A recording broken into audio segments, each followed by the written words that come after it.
Hey everyone, well, welcome to my launch. If you are watching, then please just give me a thumbs up or a heart emoji, just so that I can see if you're there. I'm in my home. I have my family around me. Neil's busy making a cup of coffee. Emily helped me bake a cake. I put a picture on it, and here's my piece of cake with a Double Delight flower from my garden.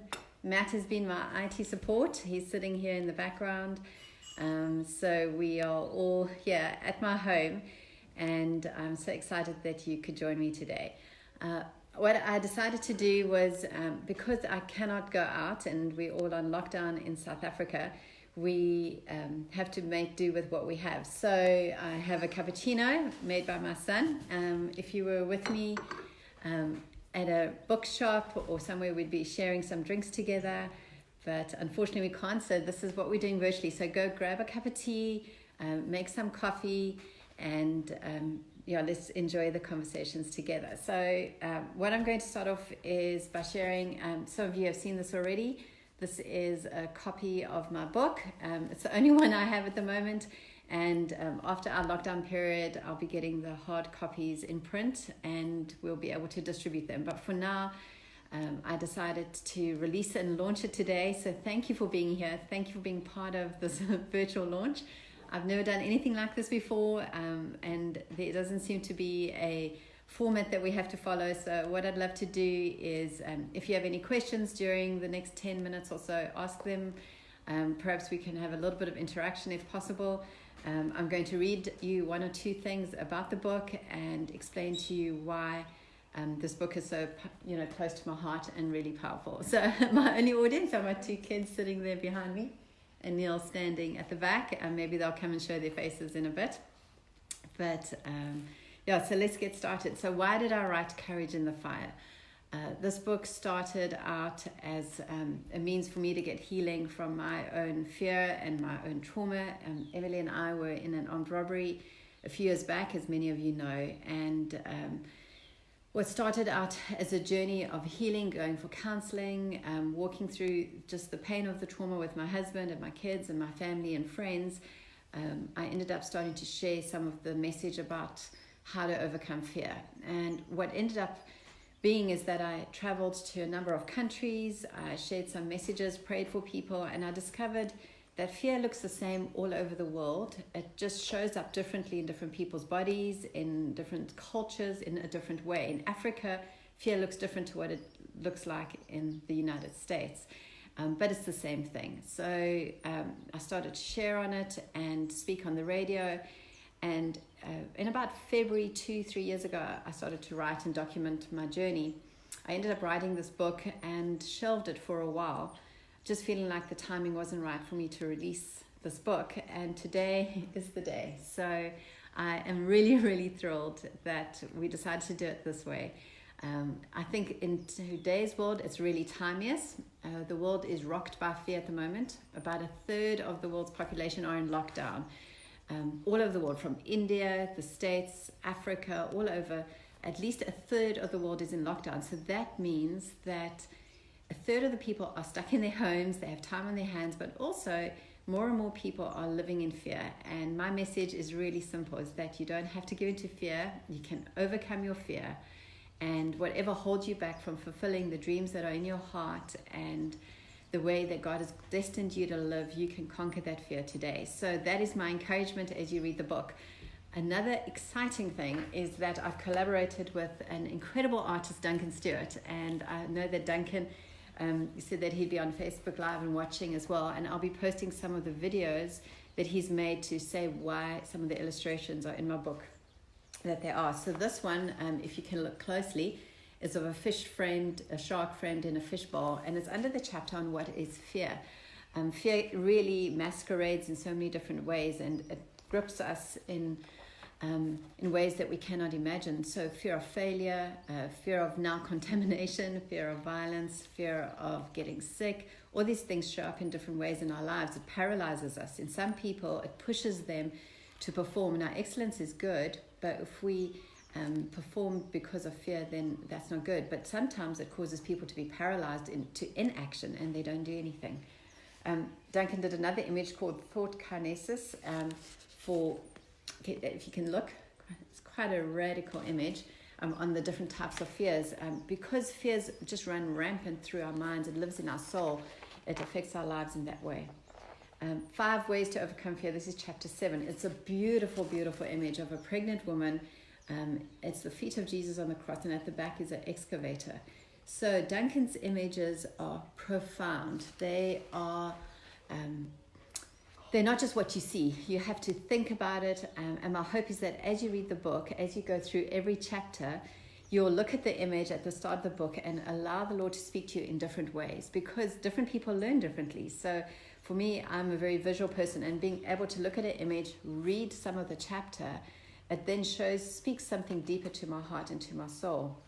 I actually wanted this picture as the cover, but it didn't quite work out. It's called A Doorway into the Future. Duncan did this image many years back when I think he was in Italy, and it's a picture of a naked woman pushing through a door, but there's a fence. It's really hard to see on the screen, but if you can look at that image, it's under the chapter No Longer a Slave to Fear. And in this chapter, I start off by saying, Ron Bracken said, some Christians pride themselves on their fierce opposition to their foe, but others are humbled by the fierce love of their friend. And throughout this book, there's a thread that's being woven that love conquers fear and love silences fear. That's one of the lessons that I learned throughout my journey of conquering fear, is that love really does conquer fear. When we are loved by our family and our friends, when we're loved by God, when we know and experience that love, then we can fulfill the dreams in our hearts without being afraid of failure, without being afraid of loss, without being afraid of breakdown of relationships. Because when we live in love, then fear doesn't have a place. And I know psychologists have shown that fear and love cannot reside in the same place in our brains. And that's part of the message of this book, is for us to learn to live and embrace in love. I can't speak more and more enough about that, about being loved and living in love. So that's something that you'll get as a theme throughout the book. Near the end of the book, I have some powerful stories from people that have sent me testimonies. I have a section on 22 things that I don't want you to forget. So that is just a summary of the book. If you, like me, I like to read some quick things. I don't know if any of you like to do that as well, but it's just 22 things that I really don't want you to forget. And that's something that you can read at the end. And then as always, for those who know me know I really enjoy the Word of God and scriptures and devotionals. And I created a Courage in the Fire devotional. This is right at the end of the book, and this you could use for individual use or for group use. I've made this book such that you could use it in a book club, you could use it in a study group, you could use it as an individual in devotions, but you could work through this book as a workbook as well. At the end of the chapters, I also have some questions that you could use for processing. So while I take a breath and have some of my cake, I'd love to know from any of you, maybe you could just type in the comments sections if you have any questions for me at this time. You might not have, but I just want to give a quick chance for that and have a bite of my cake.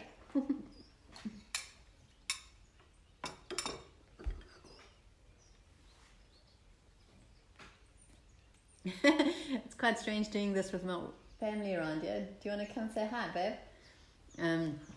So Neil said no, he's not going to say anything, but he really was instrumental in good to see you, in walking with me on my journey of healing. So thanks, babe. And in this book as well, you will read about there's a question, Tiffany, what was my favorite chapter? Wow, Tiffany, that's quite a thing. I haven't actually thought about what's my favorite chapter. So if I look at the chapter headings, it's Deceived by Fear, What is Fear, Types of Fears, A Fragmented Reality, Fear Exposed, probably Tactics from Heaven, 5 Ways to Overcome Fear, Renew Your Mind, Fearless Prayers. I actually wouldn't be able to really say. This book is intensely personal, and it's got some of my life story in. So yeah, I was thinking about what's my favorite chapter. I'm based in Stellenbosch, so I have someone ask me where I'm at. I'm in Stellenbosch in South Africa. The book is available on my website, www.mandyhart.net, under my shop page. what I'm going to do is release it now at a special lockdown price. Because we're in lockdown, you can buy it for 100 Rand. If you're in Switzerland or the States or wherever, I know it will convert it into your currency. And the Rand is not very strong at the moment, so it's probably the best time for you to buy it if you're in another country.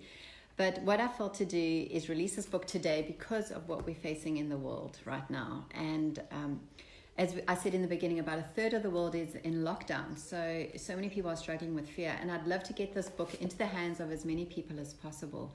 Because of that, you go to my website, mandyhart.net, under my shop page, and you type in lockdown on the code, and you'll get the book for 100 Rand after our lockdown period. So that's around about mid-April.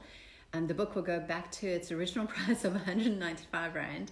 And when the production carries on, then the hard copies will be available. I also haven't been able to release it on Amazon as yet because the guys doing my release on Amazon are not working due to the lockdown. So my web guys, just a big shout out to Joe and Grant at Pathfind Media. They've really worked hard to make sure this book is up and running, and you can download it as a Kindle version or a PDF, and you can read it today. So I am so thankful for people like Joe and Grant who've helped me with it. I had another question come in. Karen said, what is your favorite scripture that gets you through fear? I think for me, it's a really common one. It's the one in Timothy, which says, God has not given us a spirit of fear, but of power, of love, and of a sound mind. And that word sound mind for me is the Greek word, and I might get it wrong, is called sophronismo, which speaks of clear thinking, of sound thinking, of the ability to think things through to the end. Now, as a woman, I sometimes struggle with that because of emotions, but the thought that God has not given us fear, I know that fear and love cannot reside in the same place in my brain, and when I start to fear, I'm not operating in love, and I'm not walking in love. So that means it's not from the Lord. And if God has given me a spirit of love and of power and of a sound mind, I can overcome any fear that I face. I can think things rationally and clearly and make wise decisions. And I'm not weak, I'm powerful. So that's probably my favorite passage at the moment. I think it will stand through that. When I was praying about releasing this book, I was taken through to a passage in Isaiah as well about fruitfulness on desert heights, and saying to the fearful to be strong and take courage. And I think that's part of the message of this book, is that it will infuse you with courage. It will give you some practical tools and tips, and it will show you how to overcome any fear that you face, whether it's a phobia, whether it's fear of death, whether it's fear of being in isolation. It's something that will encourage you. And you'll get to know a bit more about me and my family. Because it's so intensely personal, I share some of my story growing up, how fear affected my life, and obviously the story of the armed robbery, where Emily and I were in the armed robbery together.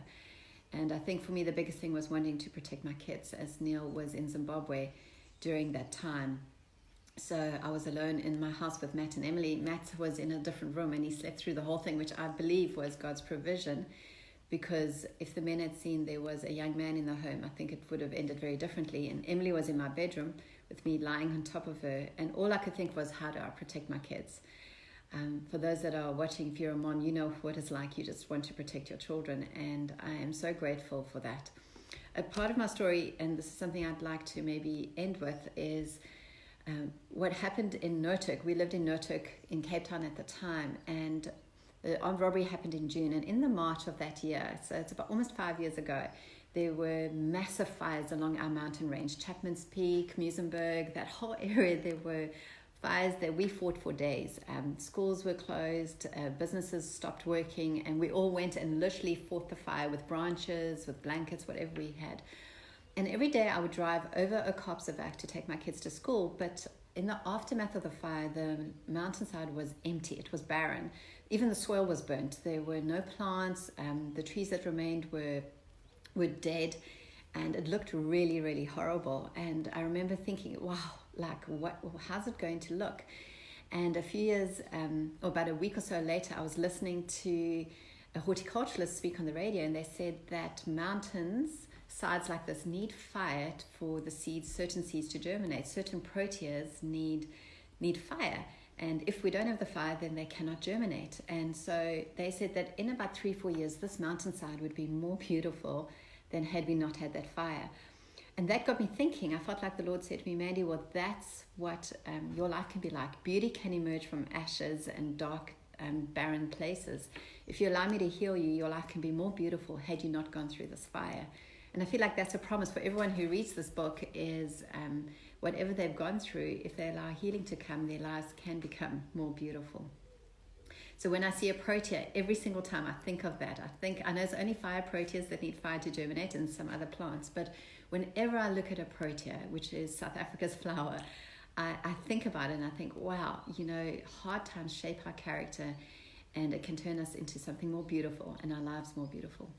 Danica said, what is your advice to students to overcome this uncertainty over our studies? Danica, thank you for that. I think it's the same thing. I think it's to be able to surrender and acknowledge that you're afraid and the fear of uncertainty, fear of the future, of not knowing what's going to come. I think it's important to just say, yes, I recognize I have this fear. It's here. And then you can ask the Lord and say, God, what do you think about this? What should my response be? How could I think wisely about my studies? How could I have a sound mind in this area? And what do I need to do to overcome it? I think when we start, fear lives in the realm of what if. If and what if this happens, what if that happens? And so fear is very different to danger. A danger is when we're in a situation where we could get into a place of harm. But fear is an emotional response to a situation we not think we could be in. And so what this means is that when we start to fear the future or uncertainty, we don't know what's going to happen. But we start to live in the realm of what if. What if I can't go back to studying this year? What if this happens? And then it paralyzes you. And so what it does is it stops you from being able to think clearly. So my advice then to you is to just acknowledge it, bring it into the light and say, I choose not to worry about this. I trust God and I choose to walk in faith in this area. But there's also some practical tips that I have in this book that will really help you. And I not only share some of my story, but ways I overcame it, but there literally are some practical exercises that if you had to follow them and write them out and answer the questions, you'll be able to deal with that specifically. So yeah, are there any other questions regarding the book or anything you'd like to know as to my motivation or about Duncan and the images? I also have some endorsements from people, from friends around the world, from people in the States, from Mozambique, from Scotland, from Zimbabwe. And I really have been encouraged by those that have thought that this would be a great book for people to read. It's not just me that's thinking it, but others have said it. And a friend of ours, Benny Mostert, he founded a prayer network. He said, Mandy can speak with authority because she was there. For her, the issue of fear is not theory. You undoubtedly want to read this book and then reread it. So yeah, one more thing while I'm giving you all the information. The foreword was written by a man called John Thomas, and he founded, amongst other things, CCFM and Living Hope, bringing hope and breaking despair in South Africa. He's the executive chairman. And they do great work in the southern suburbs in Cape Town. So John wrote the foreword for me for this book. He was very gracious and kind. And I know that if you get hold of this book, it will encourage you. And I would love to ask that you would share it with your friends, share it with your family. And you can buy it via my website, as I said, mandyhart.net, on the shop page. Use the lockdown code, the coupon code, and you'll get it only for 100 Rand. So it's not that expensive.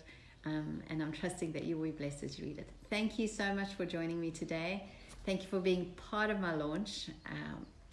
And I look forward to hearing from you. If you have any questions, send me a message. And thank you for taking the time to be with me today. I'm so grateful. I'm going to enjoy the rest of my coffee and the cake with my family. We'll probably have a sugar high after this. I made a cheesecake and a chocolate cake. Emily helped me ice the cake. So we're going to be enjoying that in our lockdown state. And I hope that you're blessed and have a great day. Thank you, guys. Goodbye.